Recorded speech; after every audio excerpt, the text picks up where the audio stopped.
Recording in progress.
Good morning. I welcome all members who have logged onto this virtual mini-plenary session. Let's firstly observe a moment for silent prayer or meditation, and please remain muted unless you're recognized to speak.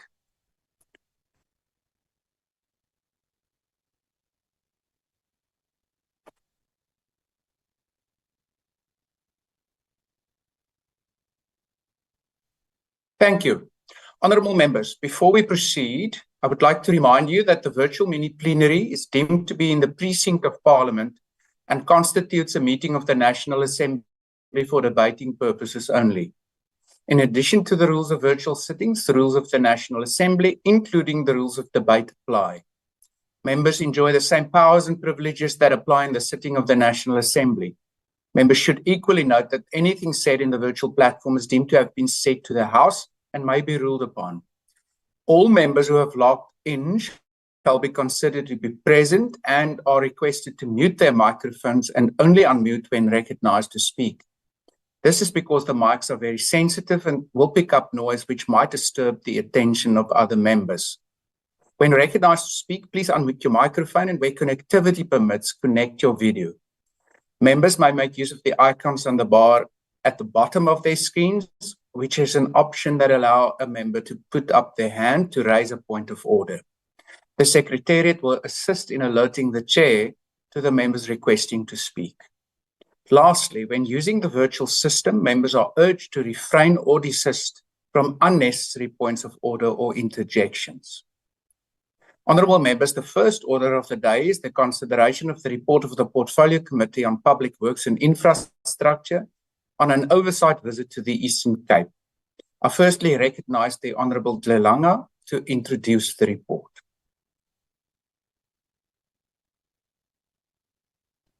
Thank you so much, Chair, Half Chair. Half Chair, I'll request that I be allowed to switch off the video based on the network issues. Half Chair, in carrying out the Half Chair, thank you so much. As we already said that I'm here to table the Public Works Infrastructure report on the Oversight visit to Eastern Cape. In carrying out the mandate of the Portfolio Committee on Public Works and Infrastructure, the committee did an oversight over the pragmatic deliverables of the Department of Public Works and its entities to implement the policies made by the Minister of Public Works as per the mandate of the GCIS, the Constitution, the Government Immovable Asset Act, and the Infrastructure Development Act, with the respective legislation of the entities, provide the mandate of the Department of Public Infrastructure. The program was divided into two small entities, or harbors, where we visited harbors development and the public works entities, which is Agrima SA, and Strategic Integrated Project, which is SIPS, where this is a bridges program, construction project management, and expanded public works program. The delegation visited two locations following the presentation sessions. The Department of Public Works and Infrastructure used its Operation Bring Back program to recover the first site, which has a public property constructed on state land that has been taken. The Eastern Cape Boundary of Women's Settlements built the second facility, which used items certified by Agrima South Africa, with the goal of creating a project pipeline for the development of new harbors and coastal infrastructure along the South African coastal line. The Port St. John's Harbour Development Project falls under the purview of other coastal initiatives, such as the District Development Model, the Eastern Cape Seaport Development, and N2 Corridor and Operation Pakistan, Oceans Economy. As a result, it is categorized alongside Port Shepton and Port Noloti in Tier 1. According to the department, the project was completed on schedule because an intergovernmental task force comprising representatives from the Eastern Cape 3 branches of government was formed. The first site visit and stakeholder engagement took place in Port St. John's on July 2024, and the options analysis was presented to the Eastern Cape task team on October 31, 2024.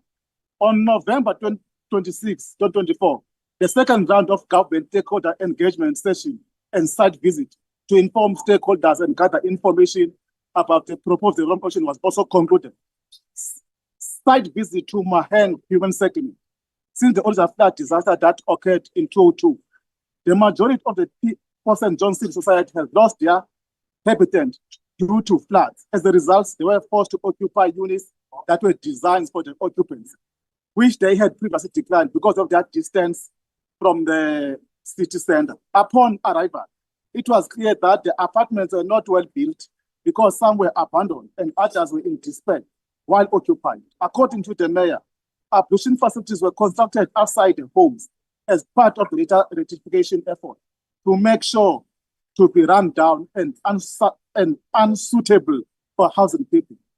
Through the ANC-led government, under the government of the unity, believe that touching base with our constituency and being accountable while also enforcing accountability and transparency in the government entities is a cornerstone of our democracy. House Chair, I do present our report for adoption and declaration. Thank you so much. Thank you, Honourable Member. The next speaker is the Honourable Bath.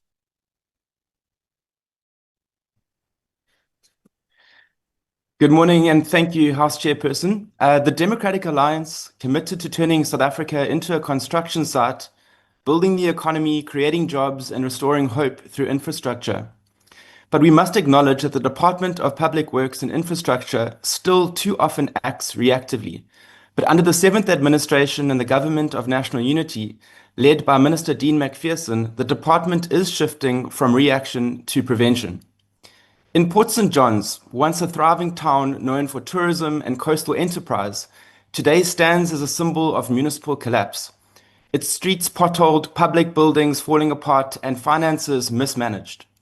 The Small Harbour Rejuvenation Project for Port St. John's, initiated in 2017, remains delayed, with completion projected for 2033. While the delay is concerning, proper due diligence through the SEDF studies is essential to ensure that the project's long-term feasibility is guaranteed.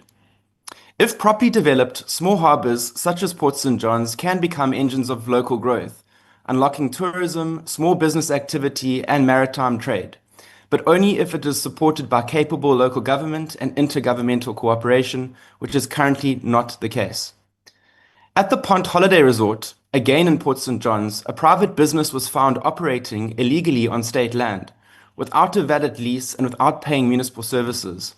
This is a textbook failure of the property management trading entity to protect public property. Thankfully, the operation has since been closed, and the DA welcomes this enforcement, but stresses that such situations should not occur in the first place. The state's 80,000 plus property portfolio is larger than it can reasonably manage on its own, and much of it is underutilized. The DA therefore supports the strategic disposal of non-core assets, provided that this is done transparently and in a way that adds fiscal or social benefit. Through the relaunched Operation Bring Back program, the department must make sure that successfully reclaimed assets are put to good use or disposed. Turning to the Welisizwe's Bridges program, one of the department's most practical initiatives, creating 760 EPWP work opportunities for youth, women, and persons with disabilities. Based on our oversight, we commend the completed bridge at Mboiki, which has transformed rural access to local government services. But the Mneno Bridge, washed away by floods in January, demonstrates the cost of poor planning and design, while other bridges built with galvanized steel remain solid. Chairperson, communities must be active custodians of the infrastructure built for them. A bridge will only endure when those who cross it each day help to preserve it. On the expanded public works program, weak coordination and poor municipal oversight remain evident in the Eastern Cape. As seen in Mthatha, where the CBD paving project was damaged, even while being constructed. The DA therefore welcomes the department's reforms or planned reforms to turn EPWP into a real pathway to work, focused on skills, proper planning, effective coordination, and free from political patronage. Lastly, the Mthatha Magistrates Court repair commendably created 81 jobs, 34 learnerships, and involved 18 SMMEs. But it should never have been necessary. Years of neglect led to the fire that destroyed parts of the court, and the rebuild still shows leaks and unfinished ceilings, which is not acceptable. The DA therefore supports the Minister's recently announced Construction Action Plan to fix construction projects delivery by blacklisting failed contractors, ring-fencing project budgets, digitizing project tracking, and enforcing professional standards. As the Minister said, it should be an honor to do work for the state, and the DA fully agrees. House Chairperson, this oversight visit to the Eastern Cape exposed the deep cracks left by years of mismanagement, but also revealed the scaffolding of early renewal now taking shape under the 7th administration. The Democratic Alliance supports the adoption of this report, confident that the reforms underway will help rebuild a capable, accountable, and delivery-driven Department of Public Works and Infrastructure. Thank you very much. Thank you. The next speaker is the Honourable Nkumalu.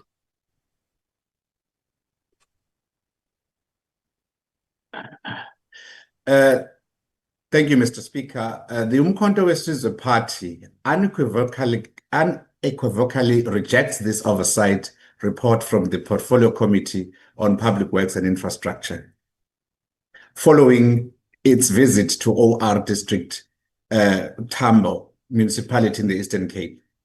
This report demonstrates a persistent failure to align departmental actions with the political, social, and economic transformation required by Umkhonto Wesizwe ideals, justice, equality, participating development, and accountable governments for all South Africans. The department's lack of internal coherence stands out. The property management and trading entity remains unregistered with the National Treasury. This not only impairs its ability to manage state assets, but indicates institutional indecision and a lack of strategic direction. Strategic plans fail to set out measurable objectives, leaving performance largely untracked and transformation objectives unmet. Gaps in process and logic extend to project planning, budgeting, and execution. The Government Immovable Asset Register, a critical foundation for management and accountability, is still incomplete after several years, highlighting bureaucratic inertia and ineffectual planning. These are fundamental lapses. Umkhonto Wesizwe demands a clear goal and outcomes with traceable delivery. The report uncovers significant misalignment between planning, financial management, and actual implementation. the Umtata Magistrate Court refurbishment exceeded its budget due to scope tweaks and weak priority assessments, exposing disastrous project controls. Port St. John, a small harbour project delayed since 2017 and now expected only by 2033, points to chronic and unacceptable inefficiency. Where inclusive empowerment should be central, practical delivery stumbles. The Wellesley Bridges employed hundreds of youth, women, and disabled people in construction, yet these beneficiaries suffered late payments and supply disruptions due to capacity failures among the contracted local suppliers. There is no clear departmental audit opinion or transparent account of financial sustainability in critical areas. Regular asset misappropriation, as in the Pond Holiday Resort, exposes the state to loss of revenue, with illegal occupiers running profit-making businesses without regulation or enforcement even after eviction orders are issued. This deepens mistrust of state capability and undercuts meaningful oversight. I must state that the place has been vacated after our visit. Intergovernmental collaboration also falters. Local paving projects are disrupted by weak coordination between OR Tambo and King Sabata Dalindyebo municipalities, resulting in duplicated or incomplete infrastructure and wasted resources. Bail Bridges, completed months ago, remains unhanded over, locked in bureaucratic limbo. Service delivery assessment focus on physical completion, not impact. Human settlement projects like Maheng and Mtumbane were plagued by technical and material deficiencies. Thank you, Honourable Member. Thank you. Your time has now expired. Okay, thank you. Thank you. The next speaker is the Honourable MS Letlape. Thank you very much, Chair. Chairperson, the collapse of state capacity in the Eastern Cape has reached crisis levels, and this oversight visit demonstrated that without a shadow of doubt. The situation at the Pond Resort is a prime example of this collapse. A state property was hijacked, turned into a private profit-generating business, and the Department of Public Works and Infrastructure failed for years to enforce its own eviction order. What is even more disturbing is that the behavior of the occupants suggested that at some point, an official may have enabled or tolerated this illegal occupation. And this is how state assets get captured, not only from above, but also at local levels where buildings are abandoned deliberately so that later can be used or hijacked or rented through corrupt channels. This destroys public confidence in the PMTE and in the department as custodians of government assets. Across the Eastern Cape, we are confronted with the same pattern: abandoned hospitals, abandoned schools, decaying magistrate courts, and empty office buildings that the state pays millions for to lease elsewhere while its own infrastructure stands unused. That is why we insist that the abandoned buildings must be urgently brought back into the PMTE, refurbished, secured, and allocated to departments. House Chair, municipalities are losing revenue because many of these buildings contribute nothing to the rates base, yet private individuals run businesses on them illegally. And this is not mismanagement anymore. It is a direct attack on the authority of the state. The failures in human settlements reflect the same neglect. We saw houses built with innovative products certified by Agrima SA, yet they couldn't stand or withstand real-life environmental conditions. Agrima SA must expand its testing to include varied South African weather, humidity, and terrains. And certification cannot be theoretical while the lived reality of our people is their houses cracking before they even occupy them. In Port St. John's, the small harbour development remains another example of a decade-long delay, despite its potential to transform local economic conditions and formalize small-scale fishing activity. The Eastern Cape deserves the same economic infrastructure the Western Cape has enjoyed for decades. Chairperson, The EFF supports this report because it reflects the truth of decaying assets, delayed programs, and compromised infrastructure. But we demand action. Operation Bring Back must be intensified. Agrima SA must modernize its certification model. Welisizwe bridges must be strengthened and not undermined. The abandoned buildings must be reclaimed by the state with immediate effect. And the Eastern Cape can no longer be allowed to drift into infrastructural collapse. The EFF will continue putting pressure on this department until every asset is protected, every official is accountable, and every community receives the infrastructure and dignity it deserves. I thank you, Chair. Thank you. The next speaker is the Honorable Zondo.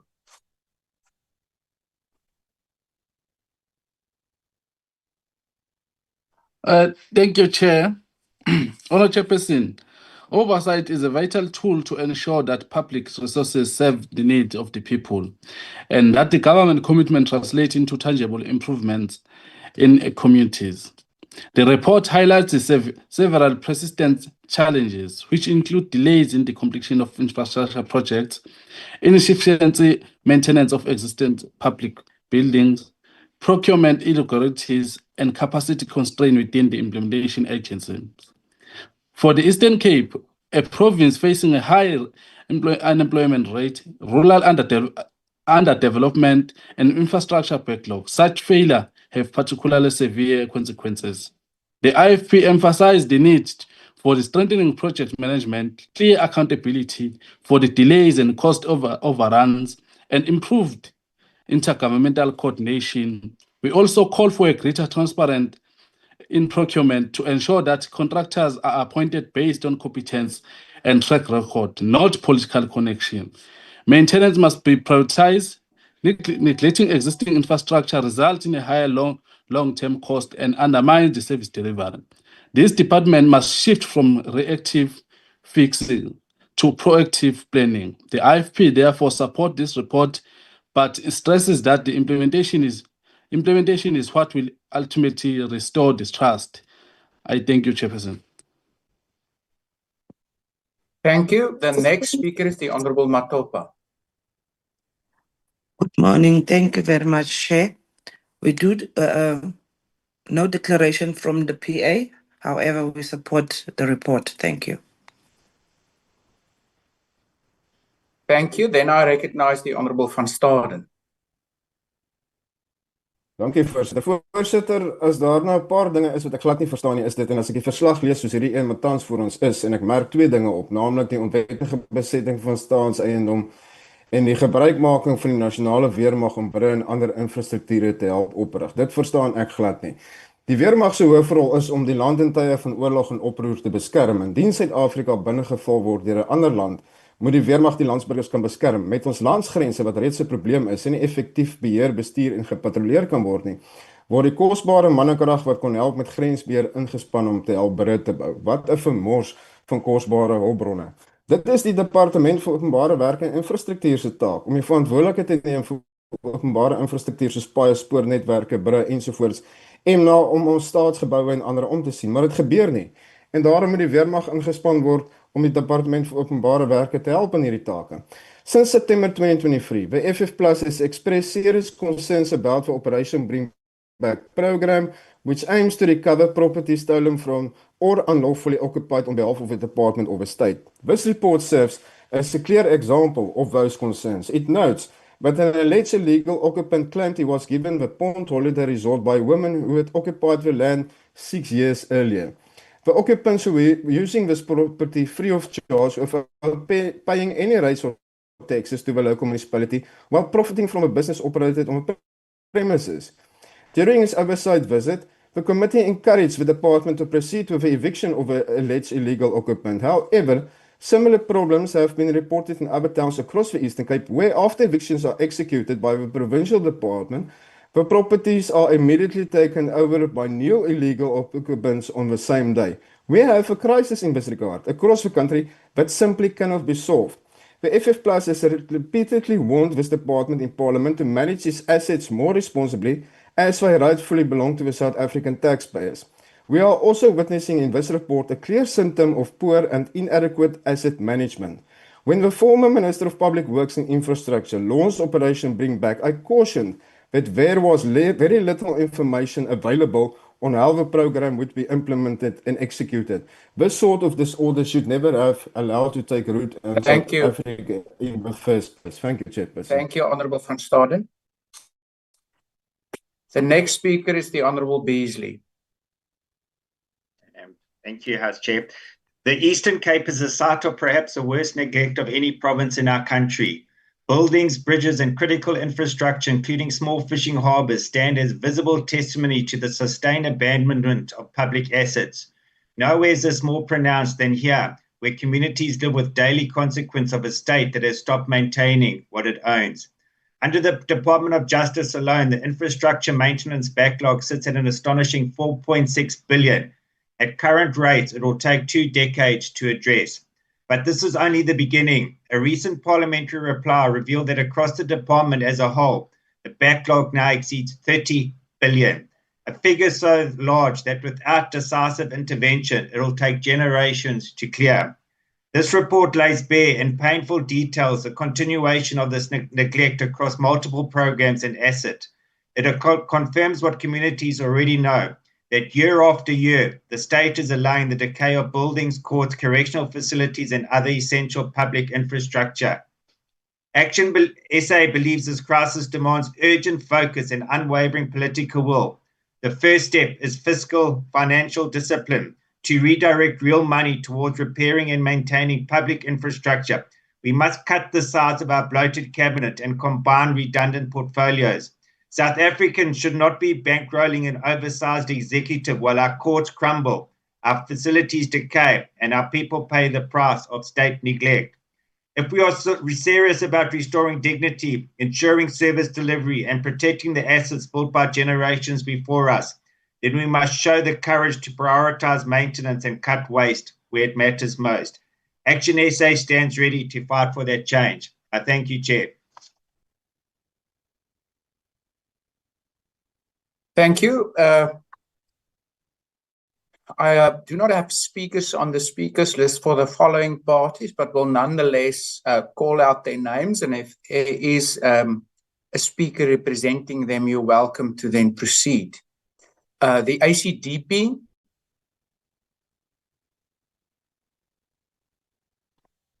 the UDM, Rise Mzansi, BOSA, the ATM, Al-Jamar, the NCC, the PAC, the UAT. If none of those parties have a speaker, then I recognize to close off the debate the Honourable Nkosi. Thank you very much, House Chair. Despite possible private sector investment and interest from the Chinese government through its bilateral agreements with South Africa, the PSG Minor Harbour Development Project has been significantly delayed since 2017. The stage method is scheduled to be finished in 2023. The Department of International Relations and Cooperation, the Department of Home Affairs, and the South African Police Service were among the departments that the Chinese government required the Department of Public Works and Infrastructure to consult with before finalizing the arrangement in order for the Chinese to fully support the grant. The process was further delayed, unfortunately. We believe as the African National Congress, ANC leading government under GNU, that the PSG small harbors development must be a top priority in order to fully implement the nation's small harbor development program and address the disparities in this area within project timelines. Rather than focusing on concentrating just on post-quality monitoring at the conclusion of construction. Agreement South Africa must ensure continuous monitoring the innovative goods employed and every stage of construction. We must ensure that all occupiers who are unlawfully occupying state-owned real estate must comply with the court's eviction orders. The communities in the Eastern Cape are using the Welisizwe bridges, even though they have not yet turned over to municipality for use. Yet, problems with delivery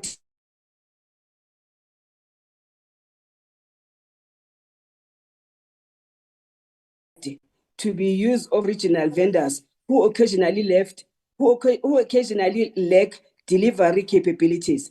The paint that is now applied to Bailey bridges is not long lasting since it is chipping off. The OR Tambo district and KSD local municipality don't cooperate together on projects, which hinders the completion of paving projects in particular. The point in Port is one example. It needs to be saved and implemented.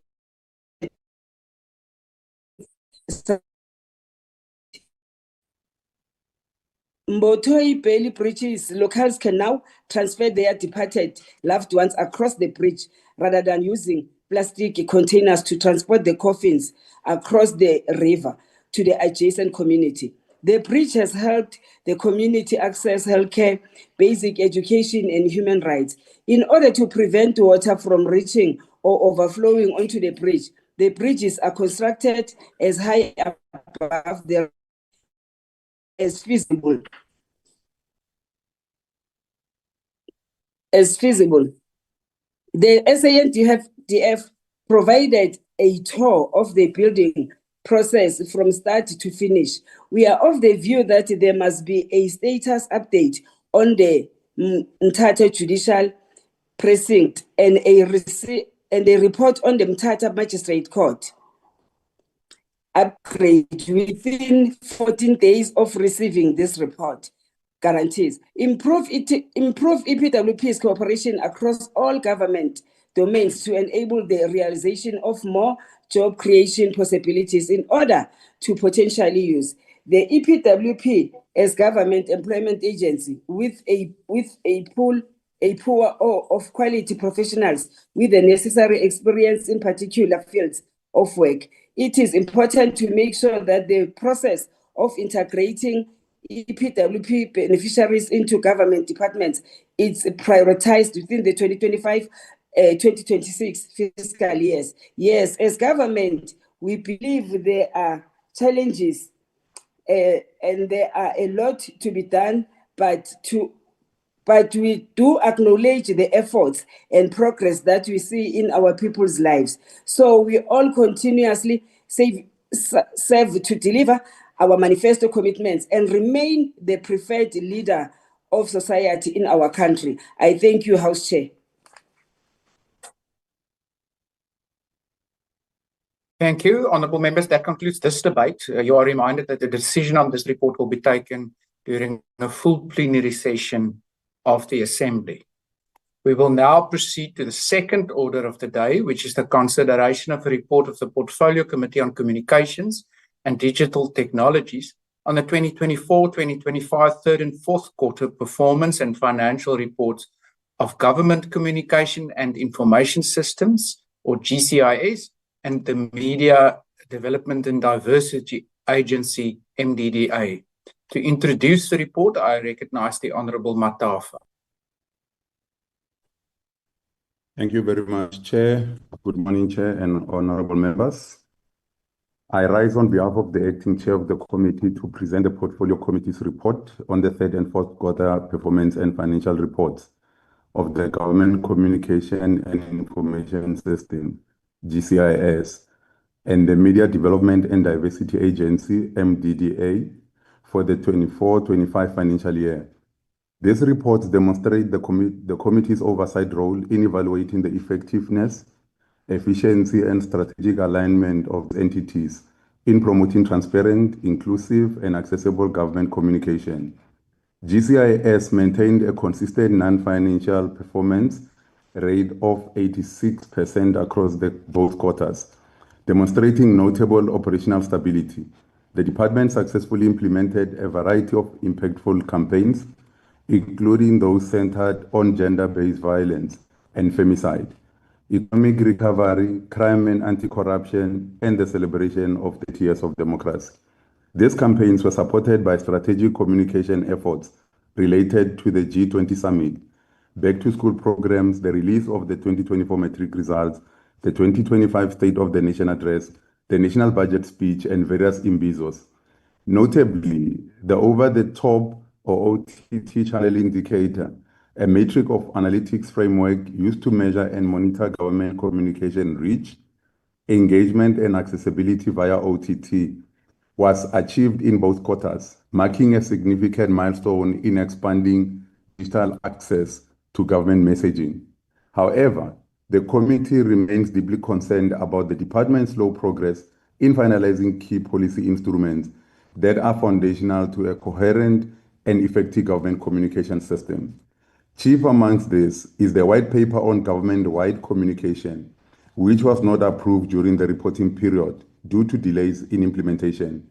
The white paper on government-wide communication aimed to establish a framework that guides, standardizes, and coordinates communication across all spheres of government in South Africa, aligning with the National Communication Strategy Framework, or NCSF 2025-2030. Similarly, the Digital Media Transformation and Revitalization Charter, which aimed to guide the evolution of the media platforms in an increasingly digital environment, was not submitted to the minister due to disagreements among stakeholders. These delays hinder the development of a unified policy framework that can promote innovation, accountability, and inclusivity in government communication. The committee emphasizes that the achievement of implementation of these policy documents are not just administrative milestones, but are essential strategic imperatives. Without them, the government risks functioning within a fragmented government landscape, unable to effectively reach citizens, especially those in rural and underserved communities. Universal access to government communication, a constitutional and development necessity. It ensures that all South Africans, regardless of their geographical location, language, or socio-economic status, are informed, engaged, and empowered to partake in democratic processes. Financially, GCIS reported a 98% expenditure rate, or 744 million out of 760.8 million, which reflects on budgetary discipline. However, the underspending of 16.7 million, largely due to unfilled posts and delayed operational activities, raises concerns about the department's ability to fully execute its mandate. The high vacancy rate, particularly at the executive level at 50%, and the executive of 82 unfunded approved posts, compromise institutional capacity and strategic continuity. The committee notes that the position of the DG remains vacant and the 24-25 recruitment plan is still in preparation. These human resources gaps must be urgently addressed to ensure the department is adequately staffed to implement its campaigns and policy priorities. Coming to the MDDA, while the agency has made strides in establishing partnerships with Global Hustle Academy Bootcamp and Sanlam Summer School for Financial Journalists, continues to face structural and financial challenges. The agency's prolonged vacancy rate under collection of critical revenue, notably a 16% shortfall in the Economic Development Fund and recurring underspending, which amounted to 19 million on grant expenditure, threatened its ability to support media diversity, particularly in the community print sector. The committee remained concerned about the overspending of 400,000 legal matters and the recurring absenteeism of some board members, which undermines governance and accountability. The committee's observations underscore the need for urgent and targeted interventions. For GCIS, the minister must prioritize the finalization and implementation of the white paper on government-wide communication. In conclusion, Honorable Chair, the committee reaffirms its commitment strengthening the government, and we hereby table this report for consideration and adoption by the National Assembly. Thank you, Chair. Thank you. The report is tabled. Thank you. I now recognize the Honorable Singh. House Chairperson, When we speak about the Government Communication and Information System, the GCIS, we must begin with what we want it to be. We want a GCIS that is credible, independent, professional, and effective, one that serves the public interest. We want a GCIS that empowers citizens with truthful, accessible information, communicates on behalf of all of government, and strengthens democracy by ensuring that every South African in every language, in every province, knows what government is doing, why, and how it affects them. This is the vision the Democratic Alliance stands for, a thriving GCIS that communicates for all South Africans. The report shows that there are still serious weaknesses that cannot be ignored.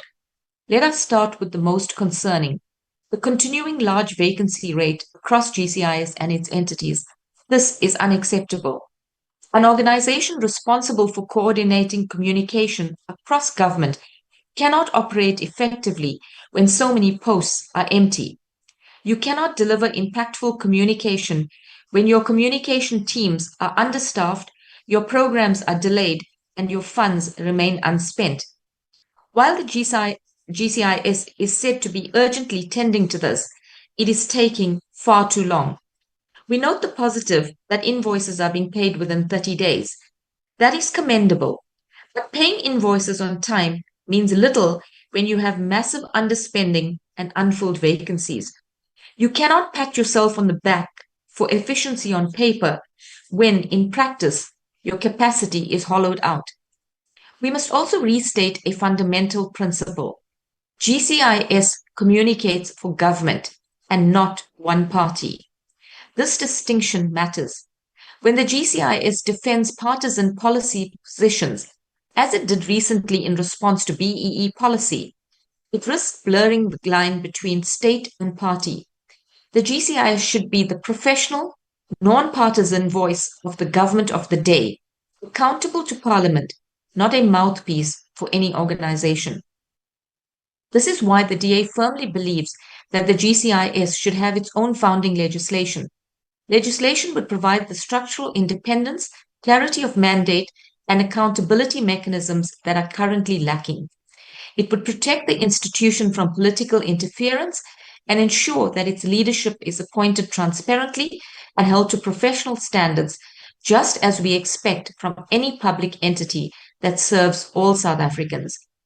To build a thriving GCIS, we must do the following: fill the vacancies urgently and build professional capacity. Develop smart performance indicators that demonstrate real communication impact. Support community media with clear funding strategies and timely disbursements. Establish legislative independence for GCIS and ensure that oversight remains strict and conditional so that performance, not politics, drives outcomes. Turning to the Media Development and Diversity Agency, the MDDA, the committee's report again makes clear that not enough is being done to support community media. Community radio is not just a nice to have, it is a vital pillar of democracy. It gives a voice to people in rural and marginalized communities, those who may never appear in the mainstream media. Yet, community stations continue to struggle with funding, infrastructure, and regulatory hurdles. The DA has said this before, and we will say it again. Community media must be properly supported, and the MDDA must have a clear, measurable strategy to do so. Without this, promise of media diversity is just empty rhetoric. In conclusion, if we want a democracy that listens, informs, and empowers, then we need a communication system that the public can trust. We also need thriving community media in ensuring information reaches South Africans across communities and demographics. This can be achieved. As committed partners to the government, we will ensure that GCIS and MDDA fulfill their potential. I thank you, House Chairperson. Thank you. The next speaker is the Honourable Nchabeleng.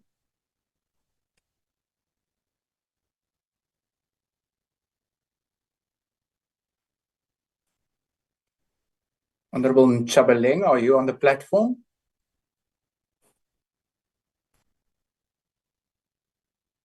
Sorry, House Chair, he is on the platform. He's probably just trying to get through. I'll get hold of him now quickly. Thanks.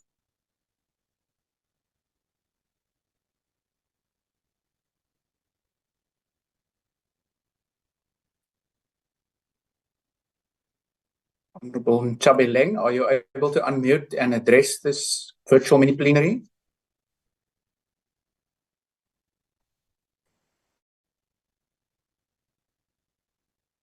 It would seem the Honorable Nchabeleng is maybe experiencing some technical difficulties. Honorable Abader, are you maybe in possession of the remarks on behalf of the MKP, or must we return to the MKP after the next party? Sorry, Chair, he is on.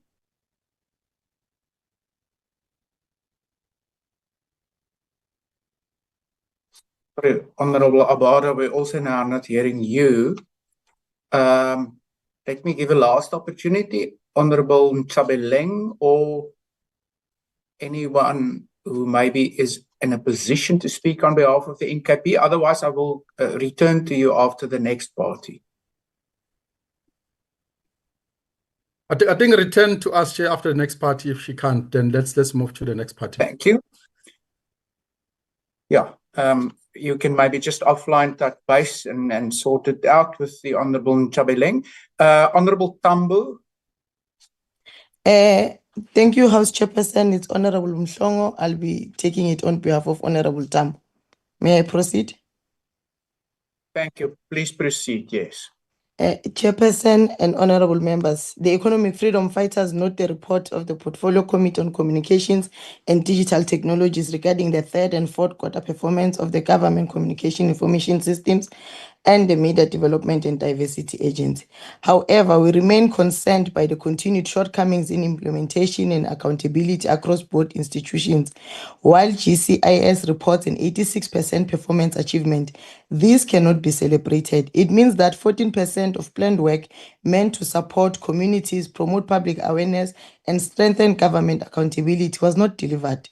Key communication initiatives relating to gender-based violence, economic recovery, and anti-corruption remain weak due to the persistent failure to treat communication as a strategic function of governance rather than a routine administrative exercise.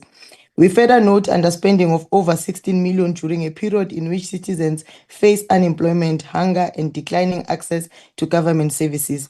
Underspending on communication widens the gap between government and the public.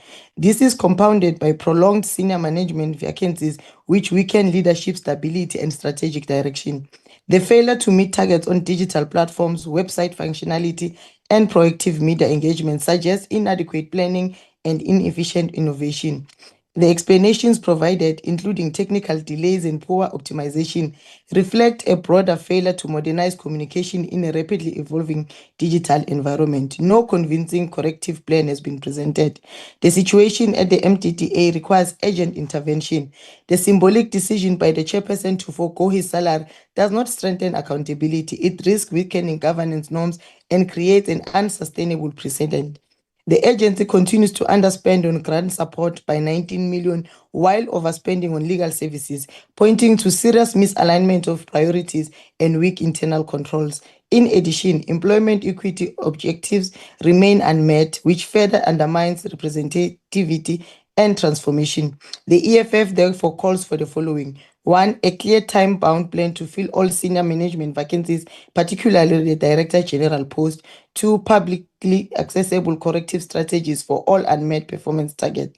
3, the restructuring of the MDDA board to include representatives from community, media, and civil society. 4, an independent investigation into the causes of underspending and legal overspending at the MDDA. Chairperson, we cannot endorse a report that fails to address systematic weaknesses. The EFF therefore opposes this report. I thank you. Thank you. Let me return to the MK party. Honorable Nchabeleng, are you in a position to speak now? Thank you so much, Chair. Honorable Speaker, the Umkhonto we Party stands to reject this report of the Government Communications and Information System and Media Development and Diversity Agency, MDDA. This report, Chair, fails to show the cracks within the Department of Communications and Digital Technologies, neglect of women empowerment, and poverty reduction. In our society, women continue to be sidelined, and our government remains the machinery used to suppress and exclude women. The government's repeated failure to integrate women empowerment into its communications and development programs remains deeply troubling. The reports highlight campaigns against gender-based violence and femicide, GBVF, yet their real-world impact on women's life is minimal. This shows that the GNU cares not about the significant role women play in our society. Women in our rural areas and informal settlements continue to be excluded from digital access, job opportunities, and training. Instead of expanding community, media, and training initiatives to empower women and youth, the department continues to delay key projects and underspend critical funds. The department's reactive approach has sadly widened inequality, leaving behind the poor and marginalized community it claims to serve.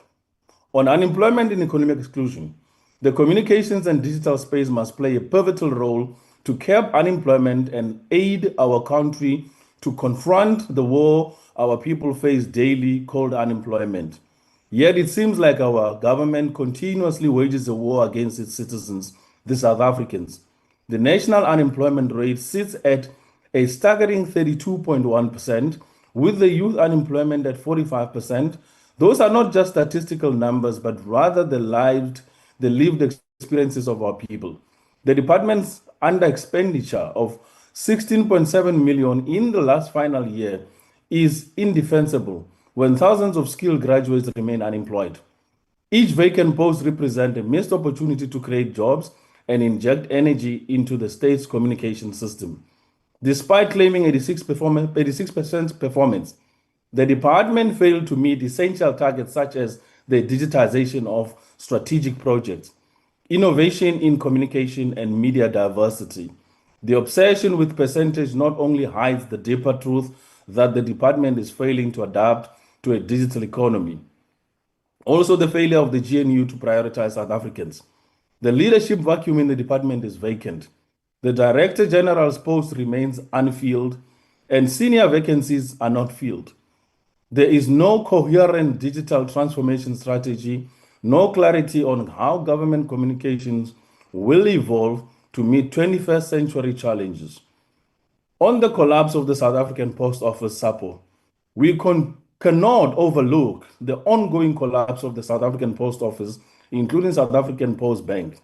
What we are witnessing is not sudden misfortune, but a direct result of a decade of neglect. SAPO's revenue decline and technological obsolescence did not happen overnight.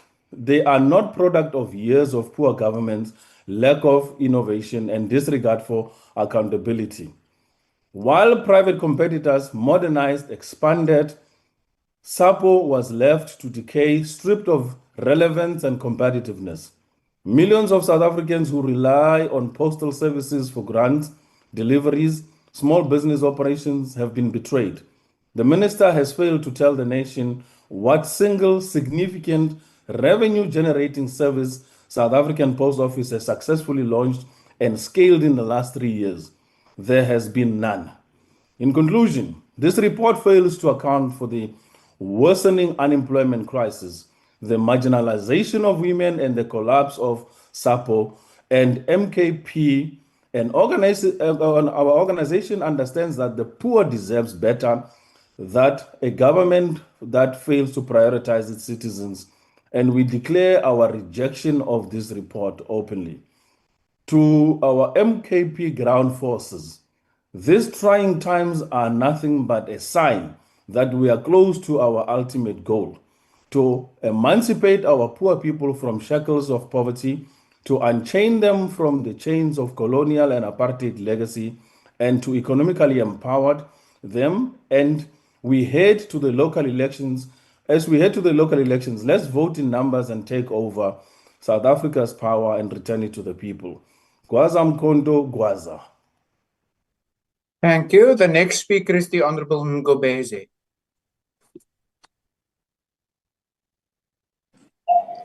Okay, thank you, Chairperson. I'll do it on behalf of Ngobese. You're welcome, Honorable Marchi. Thank you, Chairperson. The Inkatha Freedom Party welcomes the committee's efforts to strengthen accountability across the government communication and information system and the MDDA. However, the findings reveal a sector is in decline, characterized by severe operational shortcomings and leadership instability. We note the alarming failure to fill half of the executive position at GCIS, including the Director General role, which compromises the coherence of government communication. The department's ability to meet critical targets for digital presence demonstrates the fundamental shortcomings in the dissemination of public information effectively. Furthermore, the GCIS's understanding directly compromises severe delivery of important campaigns, especially those on gender-based violence. The IFP therefore calls for the Minister of enforce the filling of all critical vacancies within the department and the agency without further delay. We further urge the department to immediately implement measures to ensure the GCIS is effective and impactful in dissemination information and expedite finding a solution to ensure universal access. The IFP accepts the report, but stresses that a failing government communication system is not only insufficient, it is a direct threat to transparency and democratic accountability. I thank you, Chairperson. Thank you, Honourable Member. Is there a speaker on behalf of the PA in this debate? No declaration. We support, Chair. Thank you. Thank you. Then I recognise the Honourable Denner. Thank you, Chair. Chairperson, a functioning government communication system is paramount for our democracy, ensuring transparency and good governance and providing citizens with accurate and up-to-date information. However, the GCIS currently exhibits significant failures and systemic shortcomings that compromise its ability to fulfill its crucial mandate. The department's overall non-financial performance was concerningly low in both the third and fourth quarters, with 6 indicators unachieved in each quarter. A fundamental problem is the recurring observation that no remedy or strategies were provided on how to resolve non-achievement of targets in either quarter. This lack of accountability compromises service delivery, impacting important national campaigns such as those against gender-based violence. Specific failures include digital deficits. The target for page views on department-managed websites was not achieved, for instance. Furthermore, approved media buying campaigns were not fully implemented in either the third or fourth quarters. Internally, the GCIS is critically unstable, suffering from a high vacancy rate, particularly at the executive level, which remained at 50%. The committee noted with concern that fully funded posts were not being filled. Financially, the department underspent by over 16 million rand, partly due to unfilled posts and operational issues like the non-receipt of invoices for major national priority campaigns. Furthermore, progress on the policy document intended to guide government communication has been slow. To fix these issues, the vacancy rate must immediately be addressed, and concrete steps must be taken to address non-achieved targets. Measures must be put in place to ensure that GCIS is both effective and impactful, and crucially, future quarterly reporting must include a mandated section responding to how non-achievement of targets will be resolved. Thank you, Chair.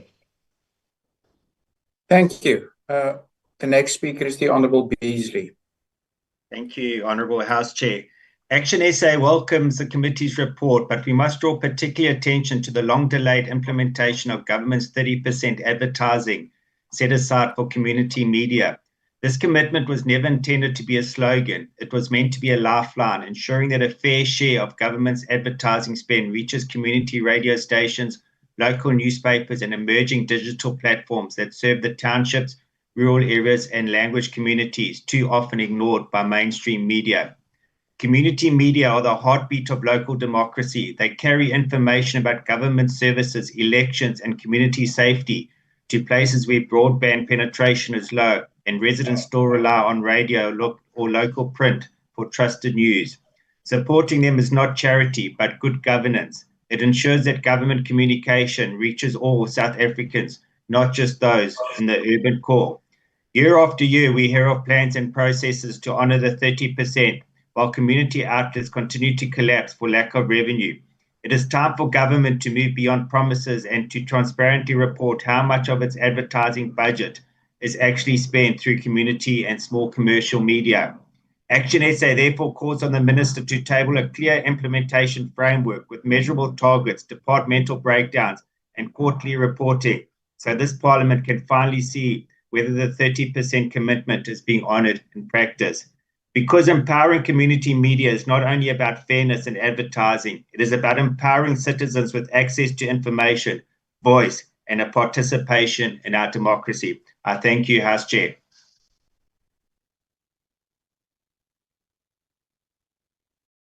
Thank you. Is there a speaker representing the ICDP in this debate? The UDM? Rise Mzansi, BOSA, the ATM, Al-Jamaa, the NCC, the PIC, the UAT. If not, then I recognize as the last speaker, the Honorable Mugwagwa.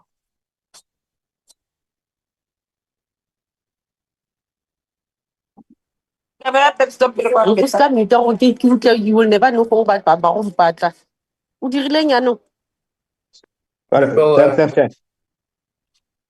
The African National Congress. Am I audible, Chair? You are, please proceed. Okay. The African National Congress stands up to support the report of the portfolio on the communication and digital technologies of the 2024-25 third and fourth quarter performance and financial report of the GCIS and MDDA. This report is an implementation of constitutional mandate. It acts as a testament to the principal stance of oversight that this committee exercises, a function central to our democratic dispensation and our commitment to building a capable, ethical, and developmental state. The ANC's enduring mission is to ensure that every state institution fulfills its mandate with efficiency, accountability, and a profound commitment to serving the people of South Africa. The GCIS as the primary voice of government and the MDDA as an agent for media development and diversity are pillars in the architecture of democracy. These entities ensure that our citizens are informed, that their voices are heard, and that the work of government is communicated transparently and effectively. It is within this context, Honorable Chair, that we engage with this report, acknowledging the progress made, with the challenges that remain. Honorable Chairperson, we commence by commending the department and the agency for improvement and subsequent stabilization of their performance, achieving an 86% rate in both third and fourth quarters. This rate is above the recommended 80% by the National Treasury. This demonstrates a commitment to accountability and dedication to meeting set objective. We particularly note the achievement of the over-the-top channel indicator after concerted interventions, a step that aligns with our broader digital transformation agenda. As the ANC, we recognize and appreciate this progress, which reflects a responsive and adaptive administration. However, Chair, progress must not obscure the very real and persistent challenges that this report illuminates. The ANC notes with grave concern the ongoing issue of vacant posts, particularly at the executive level, where a 50% vacancy rate persists. The ANC in this report, we were deeply troubled by the underspending of 60.7 million against the department's allocated budget. In a context of social needs, where every rand must be directed towards service delivery and empowering our citizens, such underspending is indefensible. It compromises the very service delivery it is meant to enable. We were equally concerned that for numerous non-achieving targets across both quotas, no clear remedial strategies were provided.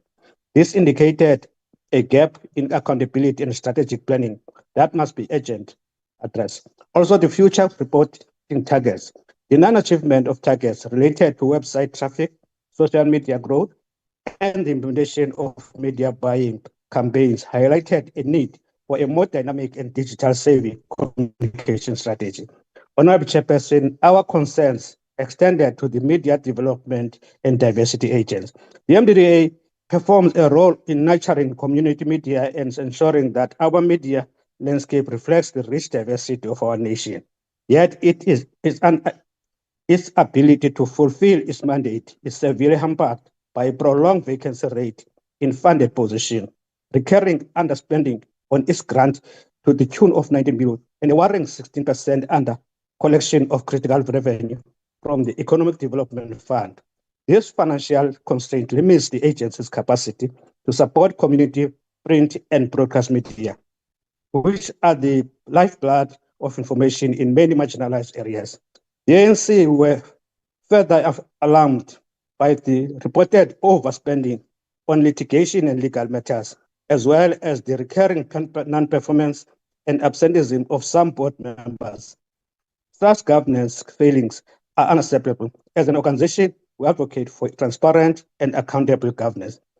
Honorable Chairperson, the ANC fully endorses the recommendations put forward by the Portfolio Committee for both the GCIS and MDDA. Honorable Chairperson, the work of the GCIS and MDDA is too critical to be hampered by administrative and governance failures.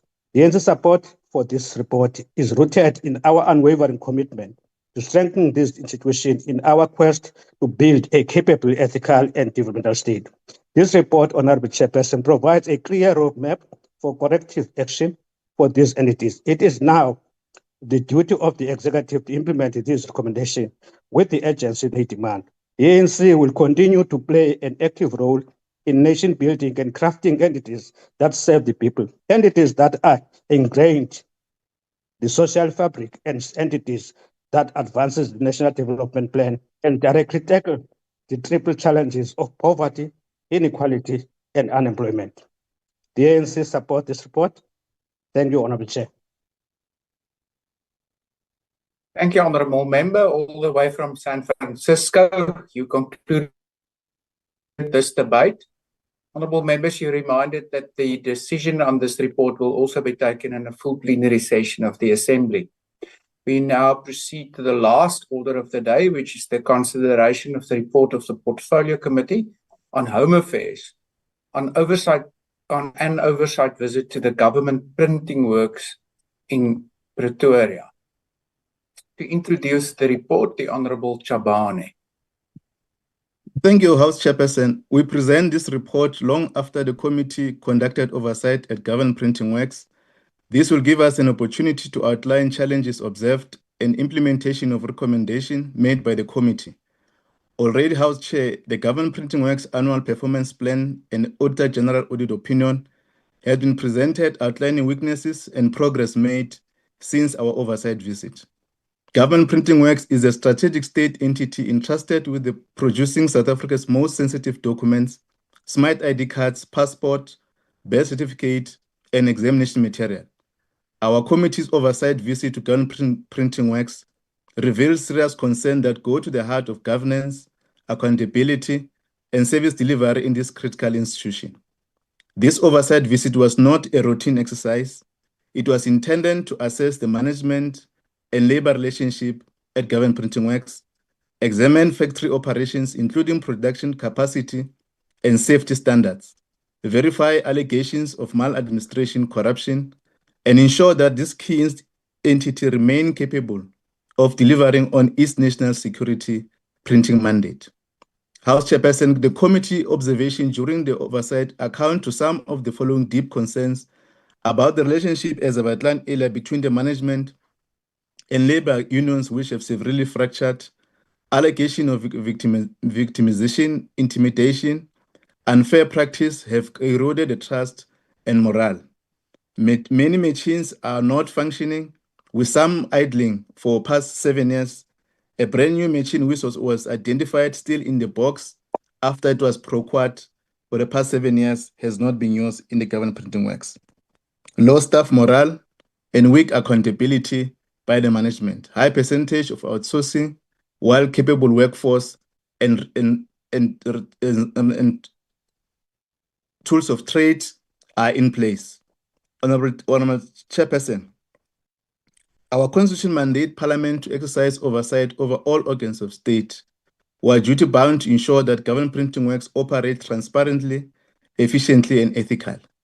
The committee commends the work that has been done in the previous 3 years by Auditor General, National Treasury, in making sure that the institution finance turn around, including the interventions of the Ministerial Review Panel recommendations. All these measures and the committee recommendations have brought positive outcome, in particular on the improved financial stability. The appointment of the Dr. Lubisi and the team to assess the current status of government printing works, it demonstrates that the minister agrees with the committee's assessment and recommendation about government printing works governance. The GBW is not just a government entity, it is a custodian of South Africans' identity documents, passport, and examination materials. When the government printing works fails, citizens suffer. Delays in ID cards, passports, and examination material directly affect our people's life and our national security. The committee can't allow inefficiency and poor leadership to paralyze such an essential institution. Our oversight, not an act of hostility to the government printing works, is an act of constitutional responsibility. The government printing works should be a symbol of precision, reliability, and national pride, not a site of dysfunctionality. Hence, the committee ensures that it translates its oversight into corrective actions and that accountability is not delayed. It's about building capable, ethical, and responsive institutions that South Africa can trust. The committee firmly supports ongoing work led by Dr. Lubisi to investigate an overall government printing works governance model and culture. The AG's recommendation on maintaining the improved financial status and a strategic initiative to digital phase while safeguarding the workforce. Safeguarding the plight of this institution, House Chair, will afford the opportunity to consolidate its footprint within SADC and contribute to creating jobs. We therefore present this report for consideration by the House. I thank you. Thank you. The next speaker is the Honorable Roos.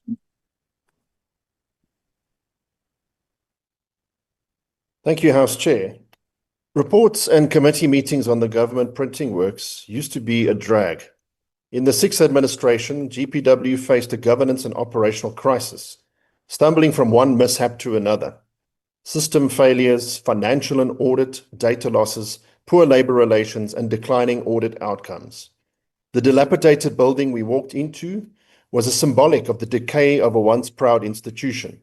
Paint peeling off the walls, state-of-the-art printing machines standing dormant due to lack of maintenance. Today, under the visionary leadership of Minister Leon Schreiber, we can confidently speak of a turnaround, though not yet complete, but clearly underway. The 24-25 annual report records a striking improvement, with GPW achieving 88% of its performance targets, producing over 3.6 million smart ID cards and nearly 1 million passports, and maintained full compliance with client specifications for secure documents. Importantly, GPW has moved from a disclaimer to a qualified audit opinion, a major step forward, restoring public confidence and financial integrity. Now, this improvement follows the implementation of the Ministerial Review Panel recommendations, which addressed the 2021 system crash and introduced a new ICT stabilization plan. Through decisive management action, 81% of these recommendations have already been implemented, and critical systems have been migrated to secure cloud platforms. These reforms have strengthened the digital backbone that underpins our national identity system. Honourable members, it's not merely a technical achievement. It represents progress towards a modern digital government where secure identity, automation, and trust in government systems are the foundation for growing the economy and creating jobs. Under Minister Schreiber's guidance, the GPW has finally made progress on the master plan precinct development that had previously stalled, ushering in much-needed infrastructure renewal so that GPW officials can work in a safe and dignified workplace. These projects will expand production capacity, modernize equipment, and improve working conditions, directly addressing many of the issues observed during the committee's oversight visit. We must acknowledge, however, that challenges remain. We welcome Minister Schreiber's commitment to accelerate progress on the audit action plan, to close the gaps in its legacy procurement inefficiencies and outdated factory infrastructure, particularly at the Bosman Street plant. As members of this House, our role is to ensure that these challenges are not ignored, but tackled through accountability, partnership, and reform. The committee observed that many machines at Bosman remain idle, and PPE shortages persist in some areas. These are serious matters that require urgent management intervention. We also recognize that GPW is operating in a self-funded environment without annual appropriations from the fiscus, and has nonetheless remained financially liquid.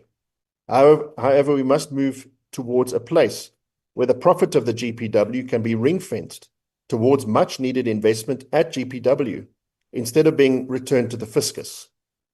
The transformation now taking shape at GPW is not simply about recovering from crisis.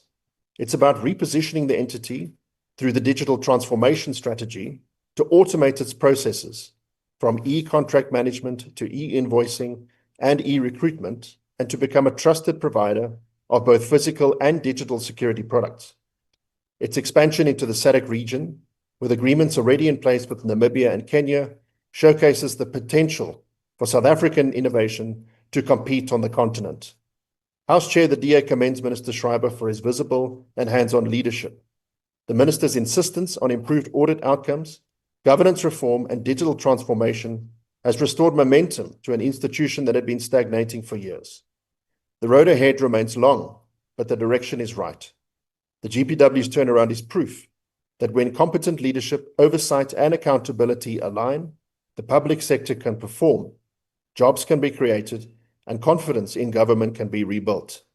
Let us therefore continue to support the modernization of GPW, not just as a printing facility, but as a cornerstone of South Africa's digital identity future, and as a key enabler of economic growth through efficient and secure government services. I thank you. Thank you. The next speaker is the Honorable Ngubane.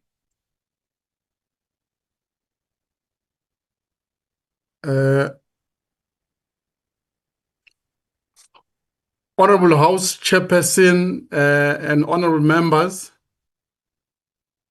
the MK Party as an official opposition in South Africa presented the findings of the Portfolio Committee on Home Affairs following our oversight visit to Government Printing Works in Pretoria on the 9th and 10th of October 2024. The visit was part of a broader initiative to assess the operations of key entities under the departments. What we uncovered at GPW is deeply concerning and demand immediate action. The purpose of the visit was to understand the challenges faced by Government Printing Works and its employees, particularly the strained relationship between management, labor unions, as well as operational efficiencies. Unfortunately, our findings reveal significant issues that threaten the functionality and integrity of this critical institution. Key observations. Firstly, the relationship between Government Printing Works, management, and labor unions, namely the PSA and the HAW, is severely strained. Both unions reported allegations of mismanagement, corruption, and unfair labor practice. Employees have been dismissed for raising concerns about the lack of personal protective equipment, the PPEs. And there are claims of intimidation, selective discipline, and a lack of transparency in investigations. These issues have created a toxic work environment with staff morale at an all-time low. Secondly, the working conditions at the Bosman Street factory are unacceptable. The building is dilapidated with leaking roofs, poor ventilations, and inadequate kitchen and ablution facilities. Employees are forced to work in unsafe conditions without proper PPE, which has led to workplace injuries and health issues. Shockingly, staff have been without PPE for the past 5 years. Thirdly, we observed widespread operations inefficiencies. Many machines across various sections of the factory are broken or unused, leaving staff idle and underutilized.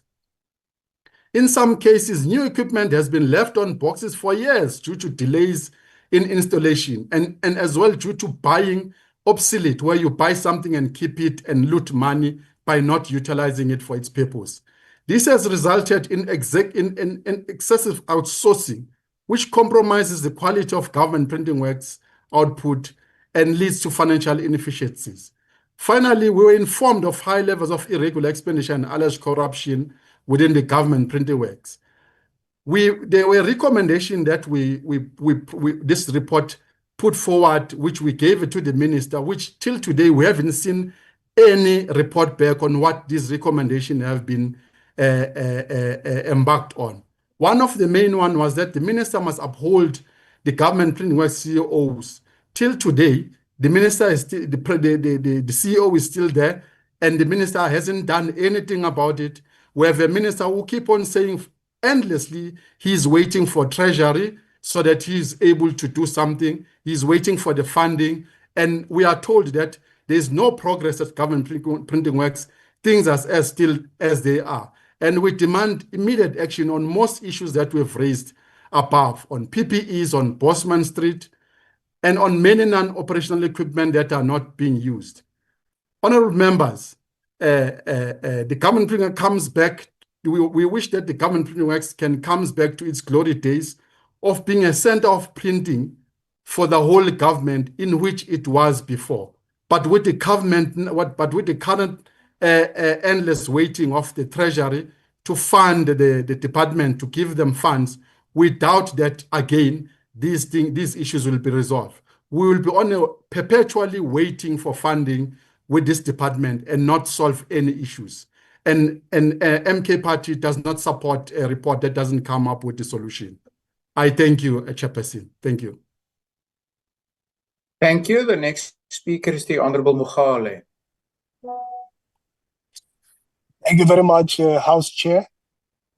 The economic freedom fighter rise to express deep concern and outrage at the conditions uncovered at the government printing works during the committee oversight visit. What we found there is not merely administrative failure. It is a betrayal of workers, of the public service, and of the principles of accountability and justice that this democratic state was founded upon.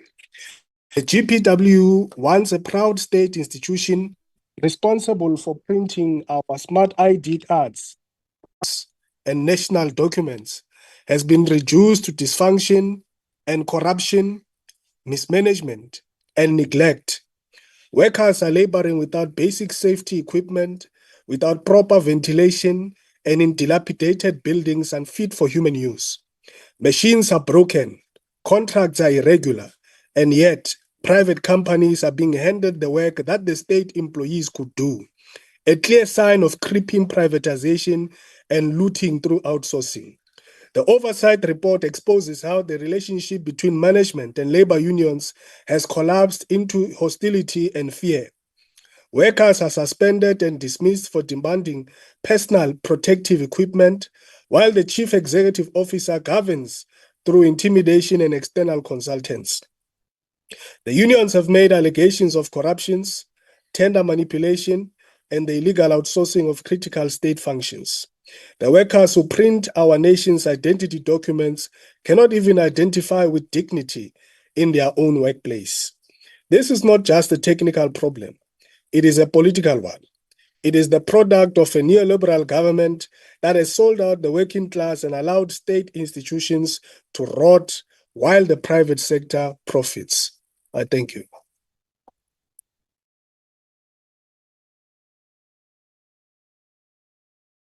Thank you, Honourable Member. The next speaker is the Honourable Marchi. Thank you very much, Honourable Chairperson. The current state of the government printing works is simply unsustainable. No public or private institution can operate effectively under such conditions. Agent intervention is required to restore stability, ensure accountability, and safeguard the integrity of an entity that plays a critical role in the security printing of government documents and the protection of national interest.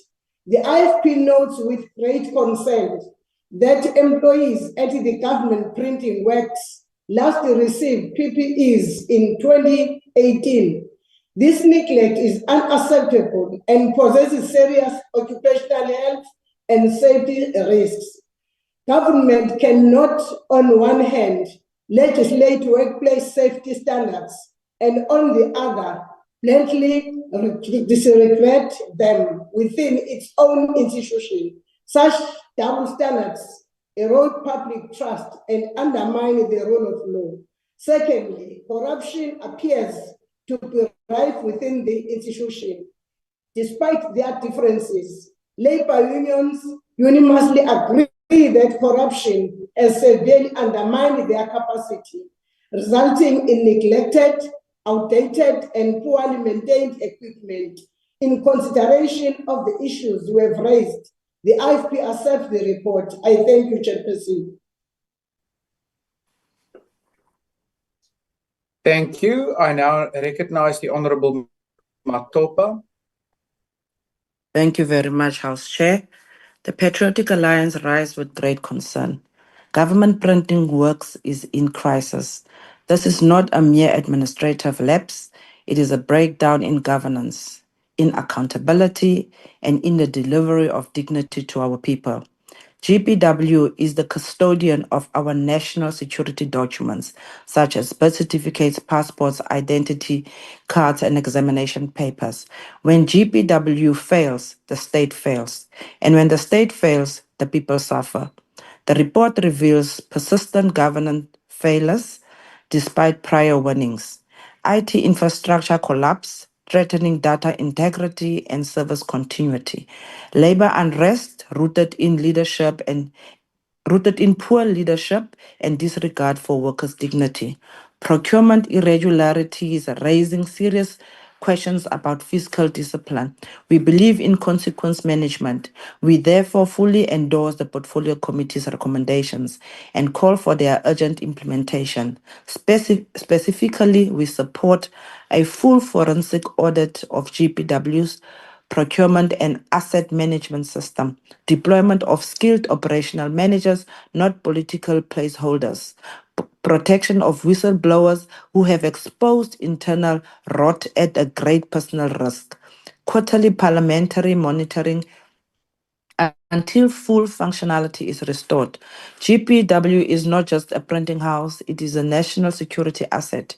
Its dysfunctionality is a threat to sovereignty, to service delivery, and to the constitutional promise of dignity. The Patriotic Alliance stands for restoring dignity failed by institutions built to serve them. We call for accountability, we insist on reform, and above all, GPW must rise again, not as a monument of mismanagement, but as a testament of our collective strength and operational excellence. Let us House act not in sentiment, but in consequence. The Patriotic Alliance support this report. I thank you, Chair. Thank you. Honorable Van Staden. Thank you, Chairperson. Video not used to connectivity problems. The VF Plus ondersteun die aanbeveling in hierdie verslag.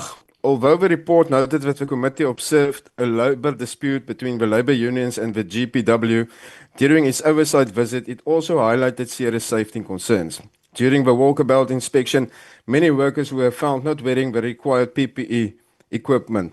Furthermore, the report once again confirmed that the building on Bosman Street in Pretoria is in a dilapidated condition and unfit for occupation, a problem that is not new. For many years, this building has been in a state of neglect and decay. The fact that many printing machines were not functioning due to breakdowns that had not been repaired further illustrates the absence of effective management at this institution.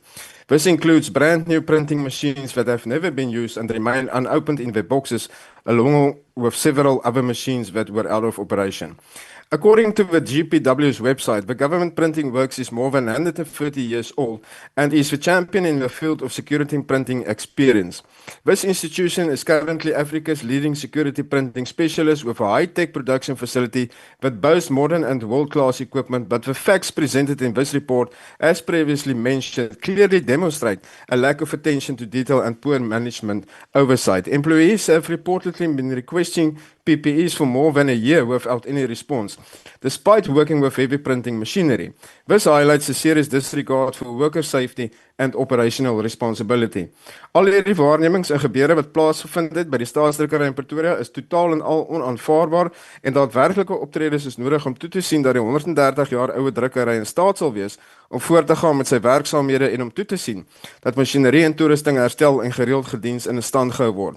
Daar moet ook daadwerklike optredes wees om werknemers van die drukkery te alle tye te beskerm, deur toe te sien dat 'n werksomgewing geskep word waar veiligheid en standaarde te alle tye gehandhaaf word. Die instandhouding van die gebou wat nie plaasvind nie moet dringend aandag geniet en behoorlike instandhoudingsplanne sal in werking gestel moet word. Daar sal druk uitgeoefen moet word op die Departement vir Openbare Werke en Infrastruktuur om toe te sien wat dit wel gebeur. Dankie voorsitter. Dankie. The next speaker is the Honourable James. Thank you, Chair. The Portfolio Committee's Oversight Report on Government Printing Works paints a worrying picture that demands urgent attention and action. First, staff safety and working conditions are plainly unacceptable. The report documents that many workers have been without full personal protective equipment for years, and that Bosman Street factory is dilapidated and leaking roofs and poor pollution and kitchen facilities. And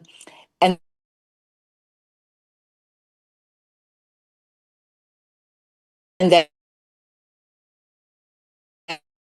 staff has developed health issues, and we cannot tolerate that employees' working capacity has been eroded while outsourcing has ballooned. The report records multiple non-operational machines, a brand new press left unused in a box for years, and work being sent to private providers while GPW staff sit idle. It is clear that outsourcing rate, reportedly as high as 90% in submissions to the committee, risk both job security and government capacity. Third, governance and procurement are deeply concerning. Unions and the committee flag the possible irregular expenditure, inflated payments for data recovery and other services, and concerning labor relations where internal labor units are sidelined. The committee rightfully calls for independent investigation into appointments, contracts, and allegations of corruption, which Action SA supports. Finally, these observations align with Action SA's own visits in November last year, which raised concerns about outsourcing, underused staff, and possible national security implications. Concerns the committee's reports now corroborates. Chairperson, Action SA believes that an inquiry into governance and procurement is necessary and that the GPW must urgently focus on repairing critical machinery and infrastructure while prioritizing the reintegration of outsourced work wherever possible. I thank you. Thank you. Is there a speaker on behalf of the ICDP, the UDM, Rise Mzansi, BOSA, the ATM, Al-Jamar, the NCC, the PIC, the UAT? If not, then to close the debate, the Honourable Modise Mpea. Thank you very much, House Chair. The committee received a briefing on various issues, including challenges in the relationship between labor unions and GPW management. Those challenges highlighted that they affected the relationship between the labor unions, and the Portfolio Committee met with the leadership of both unions to hear the side of the story. A number of the issues were raised, including the concerns by one of the unions regarding the appointment of the CEO of GPW, the recruitment of security officers, as well as the recruitment of the cleaners. What is of concern is that the two unions dispute the management presentation that was made to the portfolio committee, that it is not a true reflection of the situation at GPW. The committee decided then to conduct an unannounced oversight visit to the Bosman Street factory on the 10th of October 2024. During the meeting with the unions, the committee was informed that many machines at the factory were not working and that the staff were idle because most of the work was outsourced to the private sector and GPW management did not reassign those assignments or work. The committee then made some observations that include many machines were not working and that it is either these machines broke down or were not repaired or that the GPW has not purchased the spare parts. One of the printing press machines was in the box, still new. The printing press was not used for several years since it was purchased due to an awaiting of installation at the delayed new head offices at Fisage Street. We support the recommendations as outlined in the report of the Portfolio Committee that includes the need for GPW report on the outstanding ministerial review panel. The recommendations of that report must be considered with the scope that should be extended of the MRP to address all the issues that were not addressed in the GPW. As the ANC, we will ensure that in the Portfolio Committee of Home Affairs that a follow-up on these challenges raised by labor unions and that these challenges are addressed as a matter of urgency. The ANC supports this report of the Portfolio Committee on Oversight on GPW. I thank you. Thank you. That concludes this debate. Similarly, the decision on this report will be taken during a full plenary session of the Assembly. Honourable members, that also means that the business of this virtual mini-plenary session has been dealt with. This mini-plenary session will now rise.